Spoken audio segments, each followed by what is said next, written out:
The scream came from the top floor, and Marcus Webb froze with his mop still in his hand. It was almost midnight. The office building was supposed to be empty.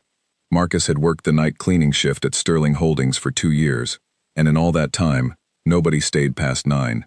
He dropped the mop against the wall and ran toward the sound, his sneakers slapping against the marble floor of the 20th floor hallway. The door to the executive boardroom was half open. Papers were scattered across the floor. A chair was knocked over, and on the ground, twisted awkwardly against the edge of the long glass table, was a man Marcus recognized instantly, even though he had never spoken to him before. Richard Sterling, the CEO of the entire company, the man whose photograph hung in the lobby, the man who never smiled in that photograph, and who, according to office gossip, had never smiled in real life either. Sterling's face was pale, sweat running down his temple. His hands gripped the edge of the table, trying and failing to pull himself up. His legs did not move at all, no matter how hard he tried. Marcus rushed toward him, kneeling down without thinking twice. "Sir, don't move. I'm calling for help." Sterling's eyes, usually sharp and commanding, were now wide with something Marcus had never expected to see in them: fear. "No," Sterling said, his voice barely above a whisper. "Leave me. I can't walk. Just leave me here." Marcus stopped, his phone halfway out of his pocket. He looked at the man on the floor, a man worth more money than Marcus could imagine, and yet in that moment, he looked smaller than anyone Marcus had ever seen. "I'm not leaving you," Marcus said quietly. Sterling's jaw tightened. "You don't understand. If anyone sees me like this, if it gets out that I collapsed, that I couldn't stand, this company will eat itself alive. The board will move against me before the sun comes up. Just walk away. Pretend you never came in here." Marcus looked at the phone in his hand, then back at Sterling's pale face, then at the strange angle of his legs. Something about the way Sterling's left leg would not respond, the way his words were slightly slower than they should be, sent a cold flash of memory through Marcus's chest. He had seen this before. Not exactly this, but close enough. His late wife Ellen had collapsed the same way, 4 years ago, in their kitchen, holding onto the counter, and insisting she was fine, insisting she just needed a minute, insisting there was nothing to worry about. Marcus had believed her that first time. By the time doctors understood what was truly happening inside her body, precious time had already been lost. He was not going to make that mistake again. Not with a stranger. Not with anyone. "Sir," Marcus said, keeping his voice steady and calm, the way he used to speak to his daughter when she was scared of the dark. "I hear you. I understand you're worried about your company. But right now, none of that matters. What matters is your body is telling you something is very wrong. And if we wait, it could get a lot worse." "You don't work for me," Sterling snapped, though there was no real strength behind the words. "You clean floors." "That's right," Marcus said simply. "And right now, the floor is where you are. So that makes this my job too." For a moment, Sterling said nothing. His breathing was quick and shallow. Somewhere behind his frightened eyes, something shifted, some old wall cracking just slightly. Marcus dialed for emergency help, his voice low and clear as he gave the address, the floor number, and a brief description of what he was seeing. Then he knelt back down beside Sterling, loosening the top button of the man's expensive shirt, checking his pulse the way he remembered from the classes he had taken after Ellen passed, classes he swore he would never need to use again. "They're on their way," Marcus said. "Just breathe. Slow breaths." "Please," Sterling whispered, and this time his voice cracked in a way that had nothing to do with pride. "Please don't tell anyone what you saw here tonight." Marcus looked at him. This man who commanded boardrooms and made decisions that shaped thousands of lives, now lying helpless on the floor of his own kingdom, begging a janitor to keep his secret. "I'm not here to hurt you," Marcus said. "I'm here to help you, that's all." Sterling's eyes, filling now with something between exhaustion and disbelief, stayed locked on Marcus's face as the sound of a siren began, faint at first, growing louder, cutting through the silence of the sleeping city outside. Marcus did not know it yet, but the next few hours would change both of their lives forever, and neither of them would ever forget the moment a stranger refused to walk away. The siren grew louder, then stopped just outside the building. Marcus heard the elevator doors open down the hallway, followed by fast footsteps and the rattle of wheels against tile. "In here," Marcus called out, waving his arm through the open boardroom door. Two paramedics rushed in, a man and a woman, both moving with practiced speed. The woman knelt beside Sterling immediately, checking his pulse, shining a small light into his eyes, asking him questions in a calm, steady voice. The man began setting up equipment, unfolding a stretcher near the door. "Sir, can you tell me your name?" the woman paramedic asked. Sterling hesitated, his eyes flicking toward Marcus before answering. "Richard Sterling." "Mr. Sterling, do you know what day it is?" He answered slowly, but correctly. The paramedic nodded, though her face remained focused and unreadable, the way professionals train themselves to look, no matter how serious a situation might be. "His left leg has no movement," Marcus said, stepping back to give them room but staying close enough to be useful. "It happened suddenly, maybe 15 minutes ago. He was standing by the table, and then he just went down." The male paramedic glanced at Marcus. "Are you family?" "No," Marcus said. "I work here, night cleaning crew. I heard him fall." The woman paramedic's eyes softened slightly, just for a second, a flicker of quiet respect passing between two people who understood what it meant to show up when it counted. "Good thing you did," she said. "Sir, we're going to need to get you to the hospital right away. This could be several things, and time matters." Sterling's hand shot out and grabbed Marcus's sleeve with surprising strength for a man who could not move his legs. "Come with me," he said, his voice low, almost desperate. "Please." Marcus blinked, surprised. "Sir, I don't know these people," Sterling said quickly, glancing at the paramedics without any unkindness, simply stating a fact. "I don't know anyone in this building who isn't trying to take something from me. You didn't ask me for anything. You just helped." The paramedics exchanged a brief look, the kind that passed silently between two people who had seen every version of fear a human being could carry. "He can ride with us if he wants," the woman said. "Might help to keep the patient calm." Marcus thought about his daughter, Lily, at home with the neighbor who watched her during his night shifts. He thought about the stack of bills waiting on his kitchen counter, and the fact that his shift was not over, and that missing hours meant missing pay. But then he looked at Sterling's face, pale and frightened, gripping his sleeve like a drowning man holding onto driftwood, and none of those other things seemed to matter as much anymore. "All right," Marcus said. "I'll come." They lifted Sterling carefully onto the stretcher. He winced as they moved him, but he did not cry out, biting down on whatever sound wanted to escape. Marcus walked beside the stretcher as they wheeled him through the hallway, past the framed photograph of Sterling in the lobby, the one where he looked so powerful, so untouchable, nothing like the man on the stretcher now. Inside the ambulance, the doors closed with a heavy thud, and the vehicle began to move, siren cutting through the empty streets. The paramedic checked Sterling's blood pressure, spoke numbers into a small radio, and kept a steady stream of questions going, questions designed to keep him alert and talking. "Any history of stroke in your family?" she asked. "My father," Sterling said quietly. "He had one at 60, never fully recovered." "Any numbness before tonight? Headaches? Dizziness?" Sterling hesitated. "Some dizziness. Last week, I thought it was exhaustion. I've been working 18-hour days for the last month, closing a deal." Marcus listened quietly, watching the way Sterling's hands trembled slightly on top of the blanket someone had placed over him. He remembered Ellen doing the same thing, dismissing every warning sign as tiredness, as stress, as something a good night's sleep would fix. "You should have told someone," Marcus said softly, not as an accusation, just as a simple truth. Sterling turned his head to look at him. "Told who? My board would have used it as a reason to push me out. My family stopped speaking to me years ago. There isn't exactly a line of people waiting to hear that Richard Sterling might be weak." "I'm not your board," Marcus said, "and I'm not your family. I'm just a man who happened to be mopping the floor." Something close to a smile touched the corner of Sterling's mouth. Faint and tired, but real. Somehow that makes it easier to say. The ambulance rocked gently as it turned a corner, the siren wailing steady through the dark.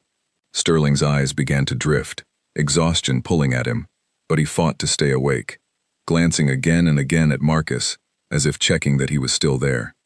"Stay close," Sterling murmured, "just until we get there." "I'm not going anywhere," Marcus said. And for the first time since the paramedics arrived, Sterling's shoulders relaxed just slightly, the tension in his jaw easing, as if some small part of him finally believed that not everyone in his life was waiting for a chance to walk away. The ambulance pulled into the hospital's emergency entrance minutes later, doors swinging open to bright lights and the rush of hospital staff already waiting outside. As they wheeled Sterling toward the entrance, Marcus jogged alongside, still holding the edge of the stretcher, unwilling to let go just yet. "Family member?" a nurse asked, clipboard in hand, scanning Marcus quickly. Sterling answered before Marcus could. "He stays with me." The nurse glanced between them, clearly confused by the answer, but there was something in Sterling's tone, something firm despite his weakened state, that made her simply nod and wave them both through the sliding doors. Inside, the hospital moved with the organized chaos Marcus remembered from 4 years earlier. Doctors calling out instructions, machines beeping steadily, the sharp smell of antiseptic filling the air. They wheeled Sterling into a private examination room, and a doctor appeared almost immediately, a tall man with kind eyes and quick, efficient movements. "I'm Dr. Nathan Cole," he said, already checking Sterling's chart as nurses worked around him. "Mr. Sterling, I hear you had a sudden loss of movement in your left leg tonight." "That's right," Sterling said, his voice weaker now, the adrenaline of the last hour beginning to fade, leaving exhaustion in its place. "Any numbness elsewhere? Trouble speaking? Vision changes?" "No trouble speaking," Sterling said. "Everything feels normal except my legs." Dr. Cole nodded, running through a series of quick physical tests, checking reflexes, asking Sterling to squeeze his hand, to follow his finger with his eyes. Marcus stood near the wall, out of the way, but close enough to hear everything. "We're going to run some scans," Dr. Cole said finally. "I want to check for any signs of stroke, but I also want to rule out a few other possibilities. Given the sudden onset, especially in the legs specifically, it could be something neurological, possibly related to the spine rather than the brain. We won't know until we look." Sterling's eyes flicked toward Marcus again, an unspoken question in them, something like, "Are you staying?" And Marcus gave a small nod, enough for Sterling to see it. "We'll take good care of you," Dr. Cole said, already motioning for the nurses to prepare Sterling for the scan. "Try to rest if you can. We'll know more soon." As they wheeled Sterling out toward the imaging department, Marcus was left standing in the small waiting area outside, the sudden quiet a sharp contrast to the rush of the last hour.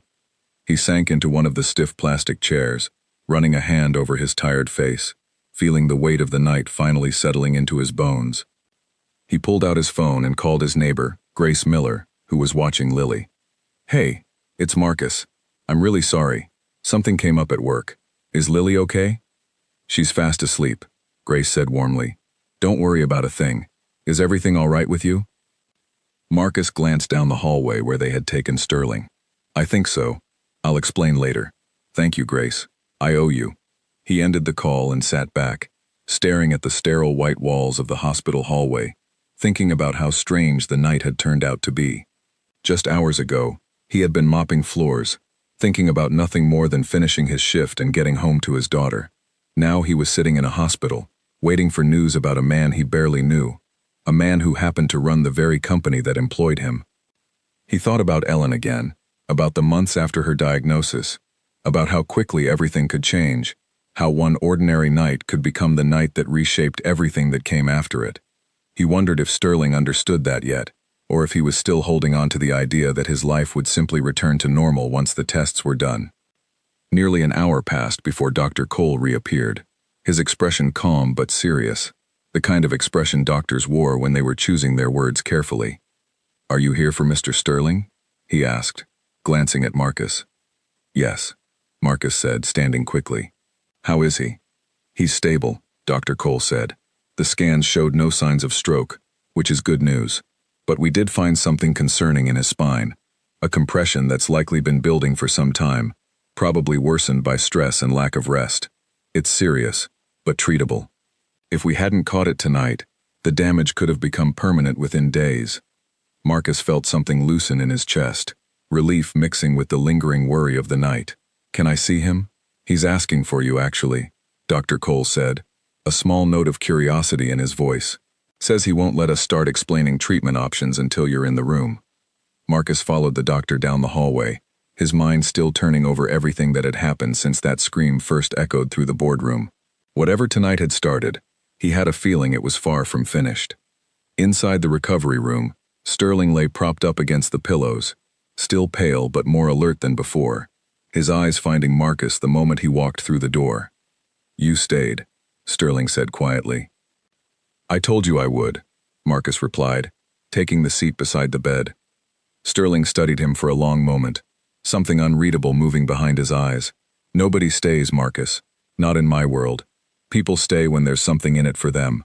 You don't even know my last name properly, do you? You just knew I was falling, and you caught me."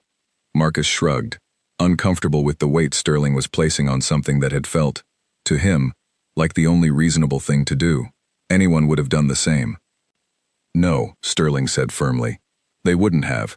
I've spent 15 years surrounded by people who smile at me and calculate behind their eyes at the same time. Tonight, for the first time in longer than I can remember, someone helped me without wanting anything back." Dr. Cole cleared his throat gently from the doorway. "I'll give you both a few minutes before we discuss the treatment plan." After he left, Sterling continued to watch Marcus with quiet intensity. "Tell me something about yourself," he said. "Something real." Marcus hesitated, unused to being asked such a thing by anyone, let alone a man like Sterling. But something about the vulnerability still lingering in Sterling's eyes made him answer honestly. "I have a daughter," Marcus said, "Lily. She's 8. Her mother, my wife, passed away 4 years ago. Since then, it's just been the two of us. I work nights so I can be home when she leaves for school and when she gets back." Sterling was quiet for a moment. "What happened to your wife, if you don't mind me asking?" "She collapsed one evening, much like you did tonight," Marcus said softly. "She told me she was fine, told me not to worry. By the time we understood how serious it was, we had already lost too much time." He paused, memories rising quietly to the surface. "That's part of why I didn't listen when you told me to leave you on that floor. I couldn't make that mistake twice." Sterling's expression shifted, something heavy and grateful settling into his features. "I'm sorry about your wife," he said quietly, "and I'm grateful you didn't listen to me tonight." "You would have done the same for anyone," Marcus said. Sterling let out a small, tired laugh, though there was no real humor in it. "I'm not sure that's true. I'm not sure I've ever done anything close to what you did tonight, but maybe it's time that changed." Outside the window, the first pale light of morning was beginning to touch the sky, and somewhere across the city, the offices of Sterling Holdings would soon be filling with employees who had no idea their CEO had spent the night in a hospital bed, kept company by a janitor who refused to walk away. Neither of them could have known it yet, but the quiet conversation happening in that small hospital room would ripple outward in ways neither man expected, reaching into boardrooms, into homes, into lives far beyond the two of them. News of Sterling's absence spread through Sterling Holdings faster than anyone could control. By 8 in the morning, when the executive floor usually buzzed with the quiet hum of ambition and calculated conversation, whispers had already replaced the silence. Victor Lane, the company's chief financial officer, was the first to notice Sterling's empty office. He stood in the doorway for a long moment, studying the untouched desk, the chair pushed slightly askew, before turning to his assistant with a calm, practiced expression that hid the sudden calculation running behind his eyes. "Has anyone heard from Mr. Sterling?" he asked. "No, sir," the assistant replied. "His secretary hasn't heard anything either. She says he never came home last night." Victor said nothing more, but as he walked back toward his own office, his mind was already turning over possibilities, weighing options the way he weighed every decision in his career, purely in terms of advantage and risk. By mid-morning, Sterling's personal assistant, Grace Bennett, a sharp and fiercely loyal woman who had worked for him for nearly a decade, finally received a call from the hospital. She arrived within the hour, her heels clicking urgently against the hospital floor as she made her way to Sterling's room. She stopped short in the doorway when she saw Marcus sitting beside the bed, still in his work uniform, clearly exhausted but attentive. "Who are you?" Grace asked, more curious than suspicious, though her sharp eyes missed nothing. "Marcus Webb," he said, standing politely. "I work the night cleaning shift at the office. I found Mr. Sterling last night." Sterling, more alert now after some rest, spoke up from the bed. "Grace, This is the man who saved my life last night, quite literally. Grace's expression softened immediately, gratitude replacing her initial confusion. Thank you, she said sincerely, taking Marcus's hand in both of hers. Thank you for staying with him. I only did what anyone should do, Marcus said, still uncomfortable with the praise. You'd be surprised how few people actually do what they should, Grace said quietly, glancing at Sterling with the kind of loyalty that came from years of trust. Richard, the board is already asking questions. Victor's been sniffing around your office all morning. Sterling's jaw tightened at the name, old wariness returning to his eyes. Of course he has. What do you want me to tell them? Grace asked. Sterling was quiet for a long moment, staring down at the blanket covering his motionless legs, the reality of his situation settling more firmly now that the shock of the night had passed. Tell them the truth, he said finally. I collapsed. I'm receiving treatment. I'll return when I'm able. Grace hesitated. Richard, you know how Victor operates, the moment there's a hint of weakness. I know exactly how Victor operates, Sterling interrupted, though his voice carried more exhaustion than anger. But I'm done pretending to be invincible. It nearly cost me everything last night. It cost me nothing to admit the truth, and it may have saved my life. Grace studied him for a moment, something like quiet pride flickering across her face, though she said nothing further about it. Instead, she turned back to Marcus. Is there anything you need? Anyone we should call for you? I imagine you have a life waiting for you outside of all this. Marcus glanced at the clock on the wall, suddenly remembering Lily, remembering that she would be waking up soon, expecting her father home. I do need to get back, he admitted. My daughter.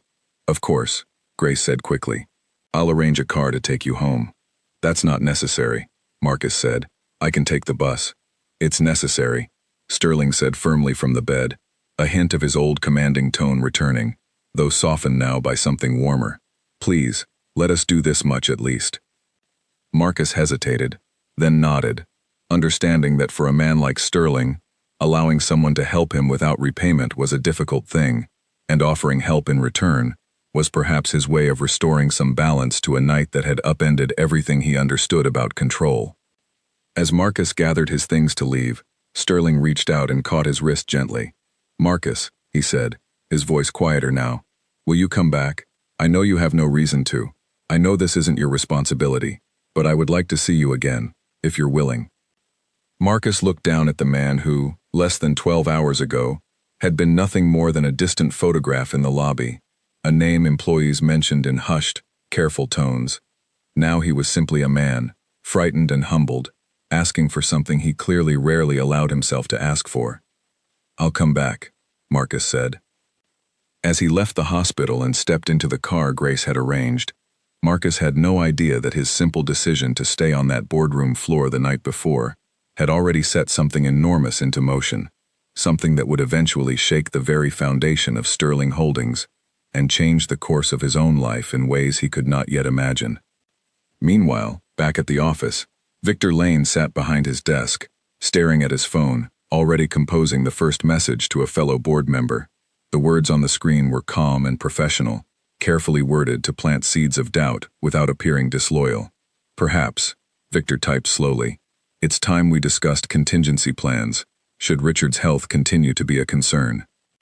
He pressed send, leaned back in his chair, and allowed himself a small, satisfied smile, unaware that the very qualities he was counting on, Sterling's pride, his isolation, his refusal to trust anyone, had already begun to change the night before, in a boardroom, on a cold floor, beside a janitor who refused to walk away.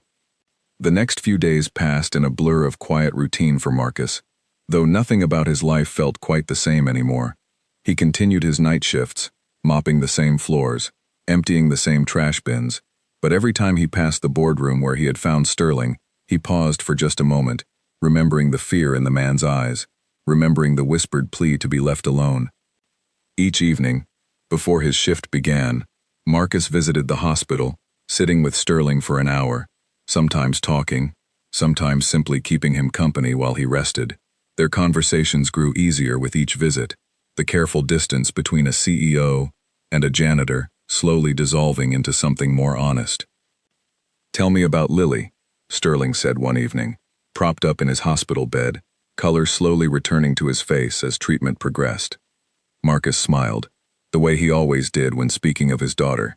She's brilliant. Loves science. Wants to be a doctor someday, though last month she wanted to be an astronaut, so we'll see how that develops. She sounds remarkable, Sterling said, and there was something wistful in his voice. Do you have children? Marcus asked.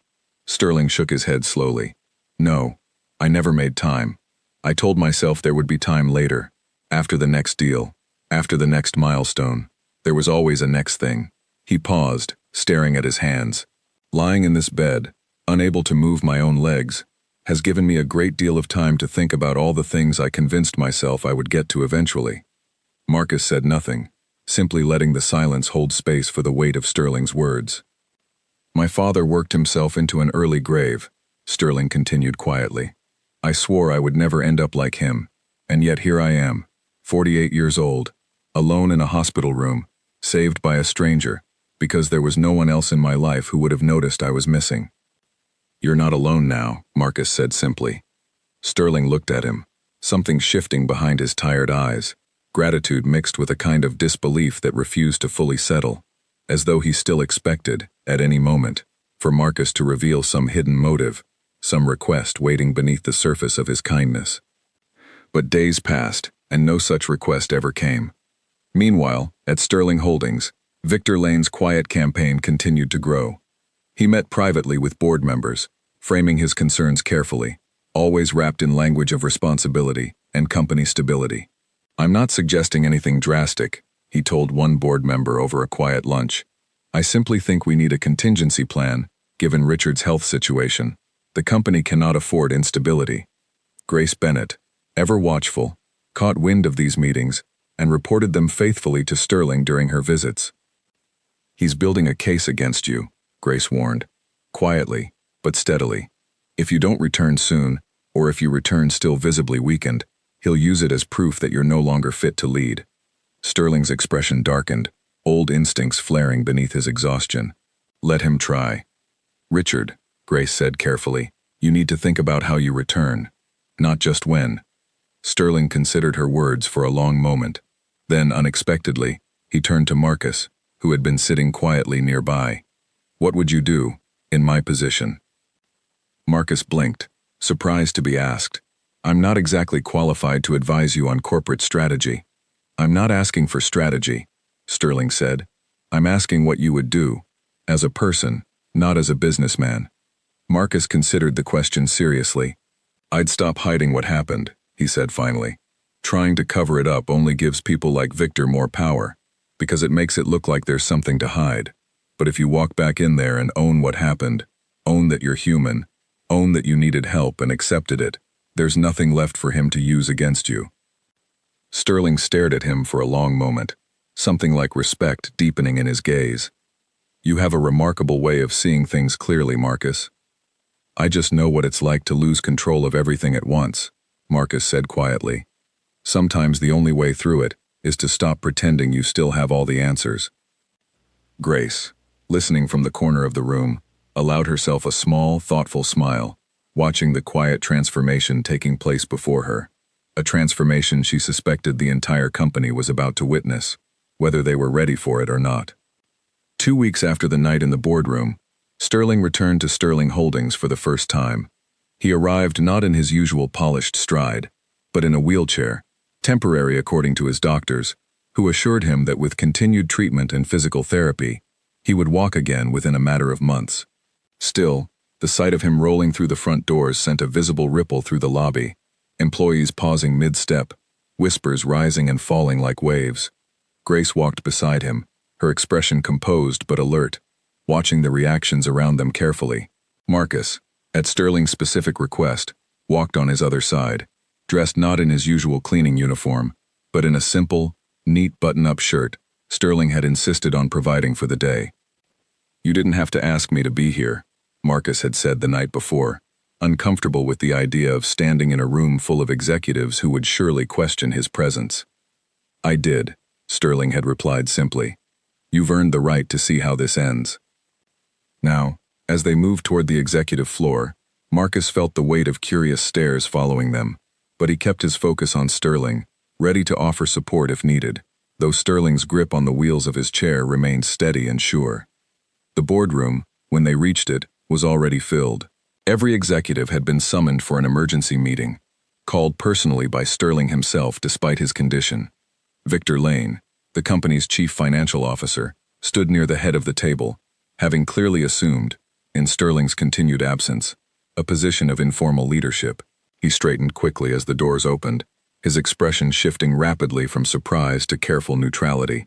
"Richard," Victor said, stepping forward with practiced warmth, "we weren't expecting you so soon.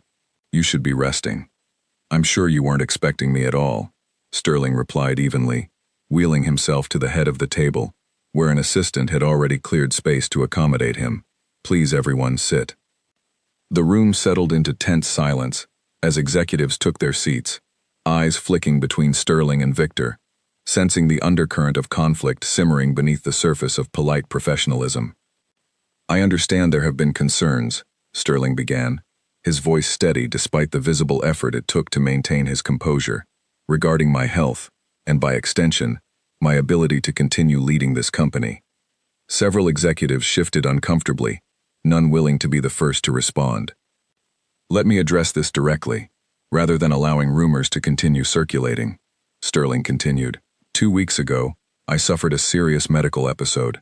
I was later diagnosed with a spinal condition, worsened significantly by years of neglecting my own health in favor of this company's growth. I am currently undergoing treatment, and my doctors are optimistic about a full recovery." He paused, glancing briefly at Marcus, who stood quietly near the wall, before continuing. "I want to be transparent about something else as well," Sterling said.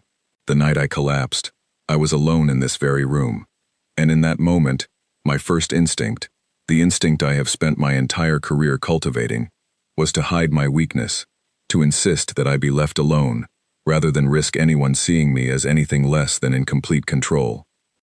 The room remained utterly silent, every eye fixed on Sterling. "Fortunately," he continued, "someone refused to listen to that instinct.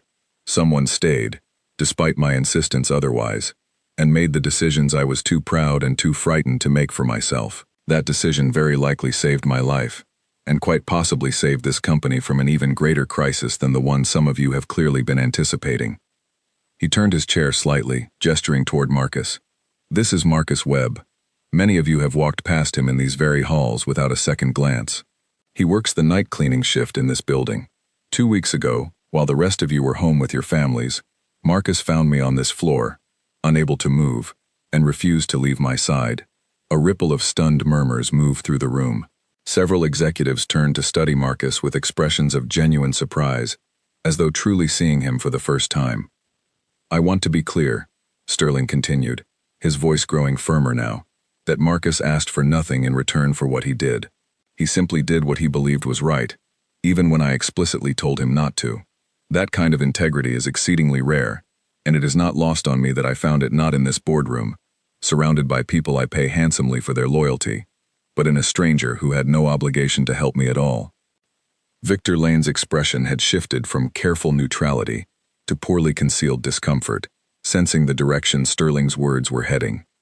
"During my recovery," Sterling went on, "I had a great deal of time to reflect, not only on my health, but on the culture of this company, and on my own failures as its leader. I have spent years rewarding ambition over honesty, and results over integrity. I believe that culture nearly cost me my life, both because it drove me to neglect my own well-being, and because it surrounded me with people more interested in positioning themselves for my downfall than in my actual well-being." He looked directly at Victor now, his gaze steady despite his weakened state. "Victor, I understand you've been quite busy these past 2 weeks, discussing contingency plans with members of the board." Victor's jaw tightened. "Richard, I was simply being responsible, given the uncertainty of—" "Save it," Sterling interrupted, not unkindly, but with clear finality. "I'm not interested in punishing ambition, Victor. I built this company by being ambitious myself. But there is a significant difference between preparing for genuine uncertainty and actively working to manufacture a narrative of weakness in order to seize control. I've seen the messages. I've heard the private conversations. This company deserves leadership built on transparency, not opportunism. The silence in the room had thickened into something almost physical. Several board members exchanged uneasy glances, clearly caught between loyalty to Sterling and awareness of Victor's quiet campaign over the past 2 weeks. Effective today, Sterling continued, I am restructuring the executive leadership team. Victor, you will remain with the company in an advisory capacity, but you will no longer hold decision-making authority over company operations during my recovery or after.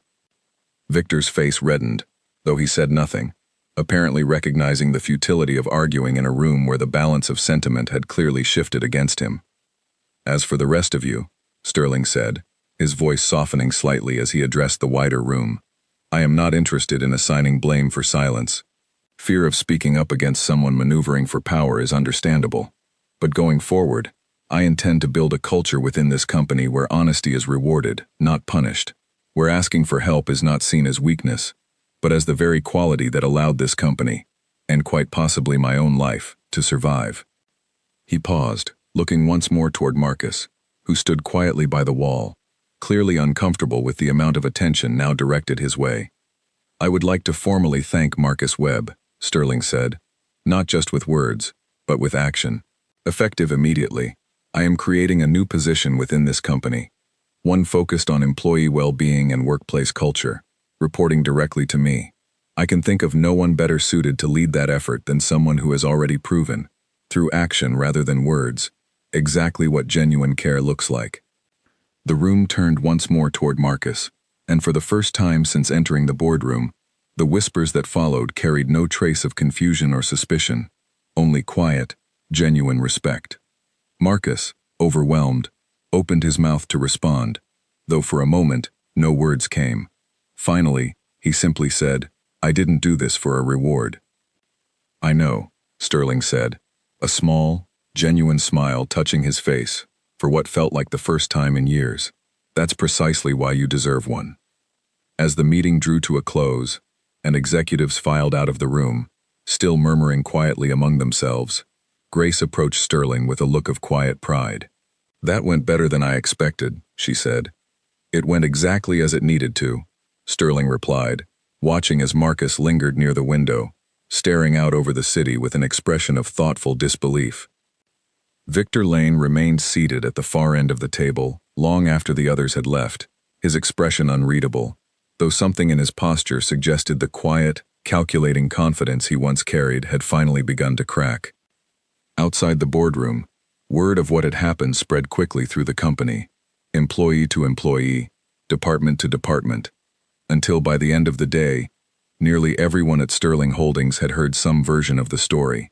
The night janitor who saved the CEO's life, the stranger who refused to walk away, the single father who asked for nothing in return. For Marcus, walking through the halls that afternoon felt entirely different than it had just weeks before. People who had once looked past him now met his eyes, offering quiet nods of respect, small acknowledgments that carried more weight than any of them likely realized. He thought of Lily, waiting for him at home, and wondered how he would even begin to explain the events of the past 2 weeks to an 8-year-old who still believed the world was mostly simple, mostly fair. Perhaps, he thought, this was proof that sometimes it could be. As he stepped outside into the late afternoon sun, his phone buzzed with a message from Sterling. Thank you, it read simply, for everything. Marcus smiled, slipping the phone back into his pocket, unaware that the story of that single night was only just beginning to unfold into something far larger than either of them could have imagined. 3 months passed, and the changes within Sterling Holdings continued to unfold steadily, quietly reshaping the culture of a company that had once valued results above all else. Sterling, now walking again with the aid of a cane, though doctors expected even that to become unnecessary within another few months, moved through the office with a noticeably different presence than before. He smiled more. He asked employees about their families. He remembered names, not just of executives, but of the maintenance staff, the receptionists, the people who had once been invisible to him entirely.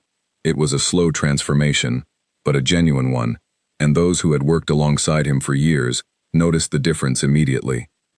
Marcus, meanwhile, had settled into his new role, though the transition had not been without its challenges.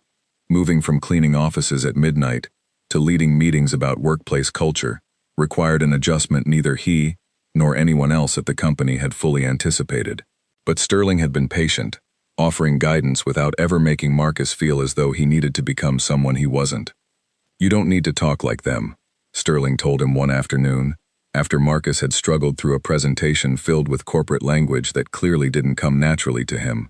"The reason I hired you for this role wasn't because I expected you to sound like an executive. It's because I needed someone who actually understood what it means to care about people. Don't lose that trying to fit in." Marcus took the advice to heart, gradually finding his own voice within the role, speaking plainly and honestly in meetings, advocating for policies that genuinely improved the lives of employees across every department, from executives to the very night cleaning crew he had once been part of. One afternoon, Sterling asked Marcus to join him for lunch, something that had become a regular occurrence over the past few months, their friendship having grown steadily beyond the boundaries of employer and employee. "I want to ask you something," Sterling said, once they had settled into a quiet corner booth of a small restaurant near the office. "And I want you to feel free to say no." "All right," Marcus said, curious. "I'd like to meet Lily," Sterling said, "if you're comfortable with that.